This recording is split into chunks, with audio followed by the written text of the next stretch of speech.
So I was at this bar on the coast of Florida, the west side, the Gulf side, you know, and there was this place called Lama Kai, and my friend gave me a ride all the way back from Naples, which is a good 45-minute drive away from the place.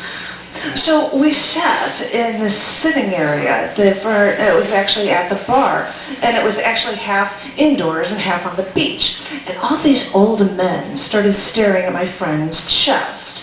A couple guys bought us a beer, and one guy even asked me to dance. I was surprised he asked me to dance, and not my friend.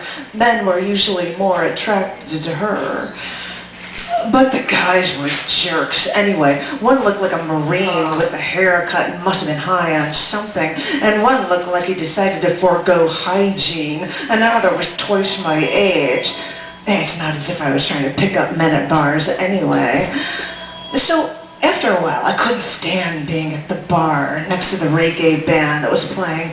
I never really liked reggae music anyway. I mean, it's too slow to dance to. So I begged my friend to come walk with me out on the beach. Christ, I felt like a 10-year-old with a bucket and shovel when I kicked off my black suede shoes and ran into that water. I always love the feel of sand when it's drenched in water. It feels like clay as it seeps around my toes, pulling me into the ground. So there I was, splashing in the water, wearing a black sequin dress, throwing my purse at the shore, taking a swig from my can of Miller Lite. This was life, I thought, pure and simple. An army couldn't have dragged me out of that water. So my friend found some guy to hit on, as she usually does, and she wanted me to hit on her friend. I found him ugly as all sin and impossible to talk to. I told him that one of the rafts on the beach was actually mine, and instead of driving to the bar, I sailed. And he believed me. I told my friend flat out that I would not go with him. She was pissed that I didn't find this man good looking.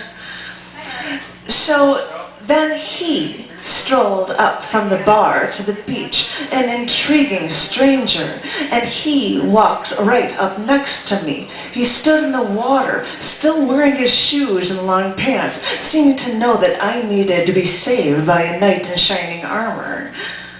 And he said hello to me, and he started talking to me, and he cracked a few jokes, and he made me laugh. And okay, I'll admit it, he was good looking, really good looking. I remember at one point looking at him and it made me think of a Greek statue. But those Greek statues could never talk to me. They have no color. They didn't come alive. They're made of stone. His name was Clay.